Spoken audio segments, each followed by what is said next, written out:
తమిళనాడులోని తూతుక్కుడి జిల్లా తిమిరభరణి నదీ తీరాన వెలిసిన ఎరల్ చెర్మన్ అరుణాచల్ స్వామి ఆలయం ఒక అద్భుత ఆధ్యాత్మిక నిలయం.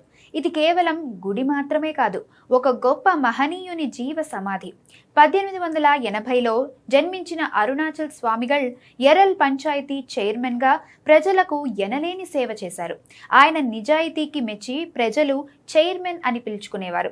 ఈయన సమాధిపైనే శివలింగాన్ని ప్రతిష్ఠించి నిత్యం అభిషేకాలు చేస్తారు.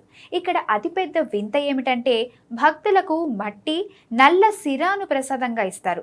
వినడానికి ఆశ్చర్యంగా ఉన్నా ఈ మట్టిని ఒంటికి రాసుకుంటే దీర్ఘకాలిక వ్యాధులు, మానసిక సమస్యలు మరియు గాలి సోకడం వంటివి మాయమవుతాయని భక్తుల ప్రగాఢ విశ్వాసం. 140 ఏళ్లకు పైగా చరిత్ర కలిగిన ఈ క్షేత్రంలో కుల మతాలకు అతీతంగా అందరూ స్వామిని దర్శించుకుంటారు. ముఖ్యంగా ఆడి అమావాస్య రోజున ఇక్కడ జరిగే వేడుకలు చూడటానికి 2 కళ్ళు సరిపోవు. డాక్టర్లు నయం చేయలేని సమస్యలు కూడా ఈ ప్రసాదంతో నయమవుతాయని భక్తుల నమ్మకం.